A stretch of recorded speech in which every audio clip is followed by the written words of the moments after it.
नमस्कार बंधुरा झर्णा झुमा किचेने सबाइके स्वागत। आज आमी सिम्पल भावे एकटा पकोड़ा रेसिपि आपनादेर साथे शेयर करब। खूब सिम्पल भावे खूब चटजलदी। देखें एखाने किछु आमी ब्रेड निये निয়েছি एखाने एकटा बाटी बाटीते आमी एक बाटी निये निलाम बेसन। टेस्ट हिसाबे आमी लवण दिए दिलाम हलुद गुঁড়ো। এখন এগুলো একটু ভালোভাবে মিশিয়ে নেব। নুন হলুদের লবণ আর হলুদের সাথে একটু ভালোভাবে মিশিয়ে নিলাম। অল্প অল্প করে জল দিয়ে কিন্তু এটা ঠিক ব্যাটার বানিয়ে নিতে হবে।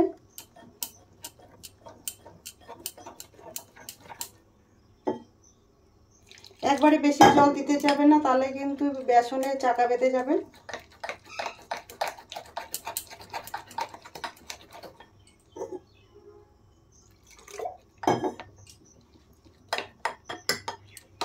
देखें बैटाटा ठीक এই রকম তৈরি করে নিতে হবে।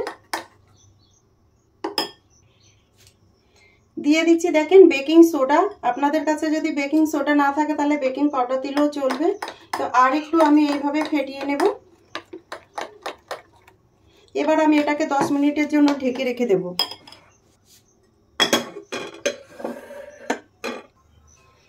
এখানে দেখেন আমি ফ্রাই প্যান চাপিয়ে দিয়েছি আর ফ্রাই প্যান গরম হয়ে গেছে। দিয়ে দিচ্ছি তেল। ফোড়নে আমি দিয়ে দেবো এখানে দেখেন জিরে নিয়েছি মৌরি আর গোটা ধনে। এগুলো আপনারা চাইলে একটু কুটেও দিতে পারেন, আমি গোটা দিয়ে দিচ্ছি। মশলাগুলো দেখেন ভাজা হয়ে গেছে। দিয়ে দিচ্ছি কুচনো লঙ্কা আর আদা থেতো করা। দিয়ে এখন মশলাগুলো একটু ভেজে নেব।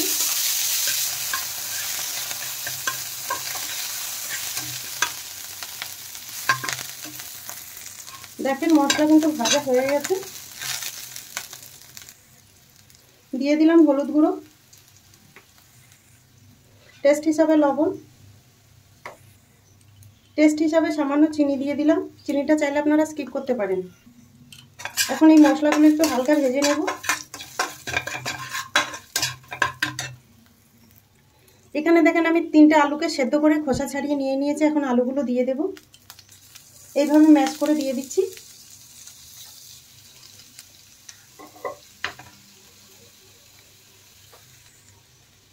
এখন একটু ভালোভাবে মিশিয়ে নেব।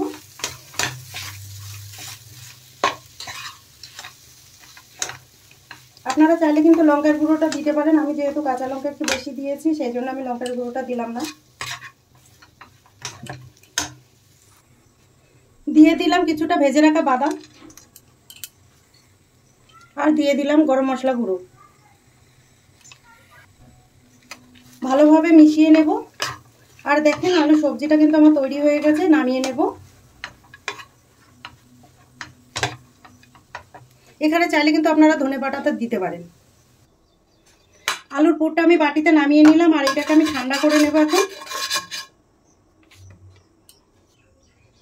এখানে দেখেন আমি যে ব্রেডগুলো নিয়েছি ব্রেডগুলো একটুখানি বেলে নেব। আমি বেলুন চাকিতে দিয়ে ভালো করে বেলে নিতে হবে। এইভাবে চেপে চেপে বেলতে হবে, কিন্তু তাহলে একটু সাইজটা বড় হয়ে যাবে। দেখেন এইভাবে দেখেন বেলে নিতে হবে। এইভাবে আমি সবকটাকে বেলে নেব।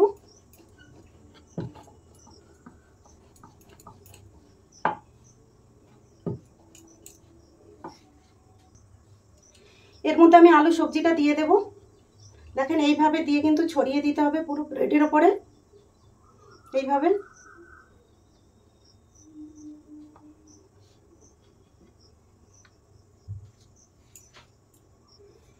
আর দিয়ে দেব পনির।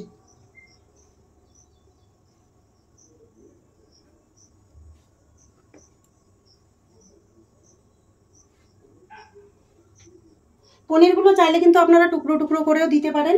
আর তার উপরে আবার এই ব্রেডটা দিয়ে দেব।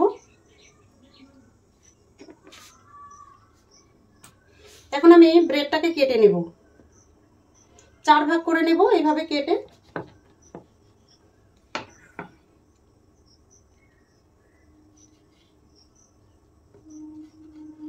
দেখেন সব ব্রেড কটাকে আমি এইভাবে করে বানিয়ে নেব।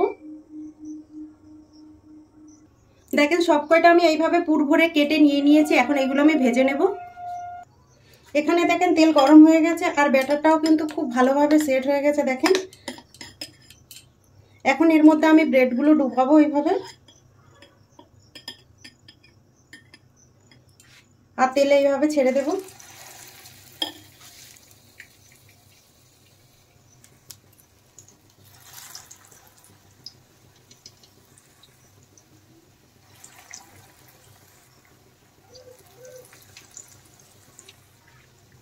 এখন আমি ব্রেড পকোড়াগুলো একটু পাল্টে দেব এইভাবে।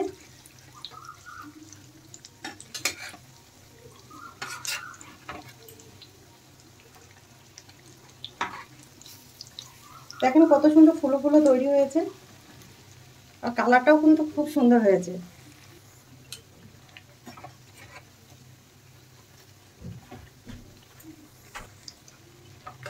দেখেন ভাজা হয়ে গেছে পকোড়াগুলো, আর কত সুন্দর লাল লাল করে আমি ভেজে নিয়েছি। এখন এগুলো আমি নামিয়ে নিচ্ছি।